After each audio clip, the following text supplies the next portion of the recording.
ओम नमस्ते गणपतये। इंडोनेशिया के बाली द्वीप पर एक विशाल पर्वत है जिसे लोग माउंट ब्रोमो कहते हैं। ये कोई सामान्य पर्वत नहीं है, ये एक सक्रिय ज्वालामुखी है। सैकड़ों वर्षों से ये पर्वत समय समय पर लावा उगलता रहा है। पर अजीब बात यह है कि कभी इसने किसी गांव या बस्ती को पूरी तरह तबाह नहीं किया। वहां के लोग मानते हैं कि इस पर्वत की रक्षा करता है एक देवता, और वो देवता कोई और नहीं बल्कि हमारे हिंदू धर्म के विघ्नहर्ता श्री गणेश जी हैं। माउंट ब्रोमो की चोटी पर एक प्राचीन काली पड़ी हुई पत्थर की मूर्ति स्थापित है, गणेश जी की। ये मूर्ति न जाने कब और कैसे वहां पहुंची, इसकी कोई पक्की जानकारी नहीं है। पर गांव वालों का कहना है कि सदियों पहले एक भारतीय सन्यासी इस द्वीप पर आया था। वो एक छोटा सा संदूक अपने साथ लाया जिसमें वही गणेश जी की मूर्ति थी। उसने गांव वालों को बताया कि ये कोई आम मूर्ति नहीं है, इसमें ऐसी शक्ति है जो ज्वालामुखी को भी शांत कर सकती है।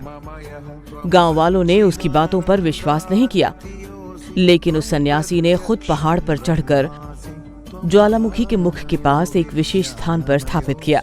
उसने कहा, जब तक ये मूर्ति यहाँ रहेगी ये पर्वत अपना क्रोध नहीं दिखाएगा, पर जिस दिन इससे विश्वास हटा तबाही आ जाएगी। समय बीतता गया, उस सन्यासी का क्या हुआ कोई नहीं जानता, लेकिन गांव के लोगों ने एक परंपरा बना ली। हर सुबह सूर्य निकलने से पहले वे उस मूर्ति की पूजा करते। वे फूल, चावल, नारियल चढ़ाते, दीप जलाते और ये मानते कि गणेश जी उनकी रक्षा कर रहे हैं। 1852 में पहली बार माउंट ब्रोमो में तेज हलचल महसूस हुई। धरती कांपी, आसमान में राख छा गई और लावे की लहरें क्रेटर के अंदर उबलने लगी। लोग डर से चीखने लगे।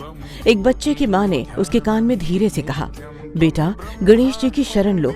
उसी रात गांव के पुजारी ने पूरे गांव को इकट्ठा किया और कहा, हमें चोटी पर चढ़कर बप्पा से प्रार्थना करनी होगी। 20 लोग उस खतरनाक रात में उस ज्वालामुखी की ओर चढ़े। वो गर्म लावा, राख और धुएं को पार करके वहां पहुंचे और मूर्ति के आगे बैठकर ओम गण गणपतये नमः का जाप करने लगे। सुबह होते होते चमत्कार हुआ। लावा जम गया, धुआं हट गया और आसमान फिर से नीला हो गया। गांव वालों ने इसे गणेश जी का चमत्कार माना। फिर 1990 में विज्ञान ने हस्तक्षेप किया। जापान और अमेरिका के वैज्ञानिक माउंट ब्रोमो की गतिविधियों को समझने के लिए वहां पहुंचे। उन्होंने गांव वालों की बातें सुनी और उन्हें अंधविश्वास कहकर खारिज कर दिया। डॉक्टर ब्रायन नामक एक प्रसिद्ध वैज्ञानिक ने कहा, मूर्ति को हटाकर हमें सेंसर लगाने होंगे ताकि ज्वालामुखी की गहराई को ठीक से मापा जा सके। गांव वाले विरोध में उठ खड़े हुए। पुजारी ने कहा, बेटा बप्पा को मत छेड़ो। पर वैज्ञानिकों ने सुरक्षा बल बुलाए और हेलीकॉप्टर के जरिए मूर्ति को हटवाया। जैसे ही मूर्ति को चोटी से हटाया गया, वहां वैसा भूकंप आया जैसा गांव ने पहले कभी नहीं देखा था। माउंट ब्रोमो गूंज उठा, जमीन फटने लगी, आसमान आग बरसने लगा, लावा चारों ओर बहने लगा, सब कुछ जलने लगा। वैज्ञानिक भी घबरा गए। पुजारी ने चिल्लाकर कहा, मूर्ति को लौटाओ। मूर्ति एक ट्रक में बंद थी, लेकिन चमत्कार ये हुआ कि ट्रक का इंजन खुद ब खुद चालू हो गया। बिना ड्राइवर के ट्रक चोटी की ओर बढ़ने लगा। सब लोग पीछे दौड़े। ट्रक ने वहीं जाकर ब्रेक लगाया जहां मूर्ति पहले रखी गई थी। लोग चिल्लाए, गणपति बप्पा मोरया। पुजारी और गांव वालों ने मिलकर मूर्ति को वापस स्थान पर स्थापित किया और ठीक उसी क्षण माउंट ब्रोमो शांत हो गया।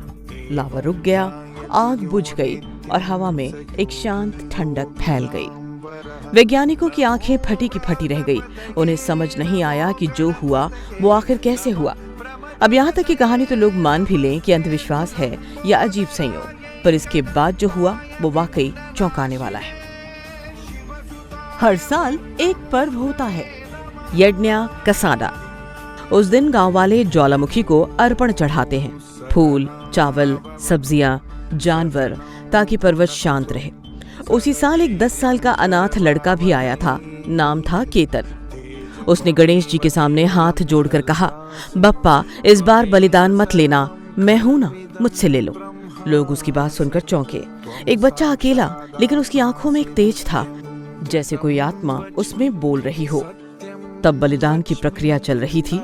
तभी माउंट ब्रोमो से तेज आवाज आई। जमीन फिर से हिलने लगी। सब डर गए। पुजारी चिल्लाया, किसी ने कुछ अधूरा किया है, पर्वत नाराज है।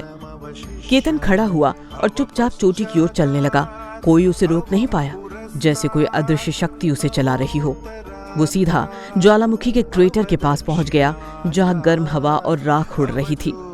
उसने वहां जाकर आंखें बंद की और कहा, बप्पा, अब निर्णय तुम्हारा है, मैं तैयार हूं। और तभी ज्वालामुखी के मुंह से एक तेज प्रकाश निकला। सभी ने देखा, एक प्रकाश स्तंभ आसमान की ओर उठा। उस प्रकाश में गणेश जी की आकृति बनी, विशाल, दिव्य और प्रचंड। एक गूंजती हुई आवाज आई, हे पुत्र, तू भय को हराकर मेरे समीप आया है। तेरी श्रद्धा ने इस पर्वत को शांत कर दिया है। आवाज के साथ ही माउंट ब्रोमो फिर से शांत हो गया। लेकिन जब लोग चोटी पर पहुंचे तो केतन वहां नहीं था। उसकी जगह बस एक सफेद वस्त्र रखा था और गणेश जी की मूर्ति की छाती पर एक नई आकृति उभरी थी, एक छोटा बालक। लोग समझ गए, केतन कोई साधारण बालक नहीं था, वो स्वयं गणेश जी का अंश था। आज भी हर साल यज्ञका कसाड़ा पर्व के दिन जब लोग दीप जलाते हैं तो उन्हें लगता है जैसे गणेश जी मुस्कुरा रहे हैं। कुछ लोग कहते हैं पर्वत के अंदर से कोई बच्चा हंसता है। कुछ कहते हैं मूर्ति की एक आंख धीरे धीरे खुल रही है। कई पर्यटकों ने तस्वीरें ली है और एक फोटोग्राफर ने तो ये भी दावा किया कि उसकी तस्वीर में मूर्ति की एक आंख पूरी तरह खुली हुई थी। विज्ञान आज भी इन बातों को कोइंसिडेंस मानता है, पर गांव वालों के लिए ये एक श्रद्धा है। उनका विश्वास है कि जब तक गणेश जी की पूजा होती रहेगी, माउंट ब्रोमो उन्हें कुछ नहीं कहेगा।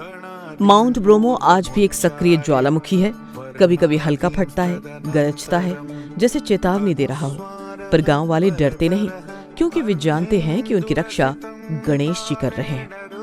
और जो कोई भी बप्पा को चुपचाप देखना चाहता है, वो माउंट ब्रोमो की चोटी पर जाकर देख सकता है। शायद मूर्ति की एक आंख आज भी खुली हो। जय श्री गणेश। गणपति बप्पा मोरया। उत्तर रूपम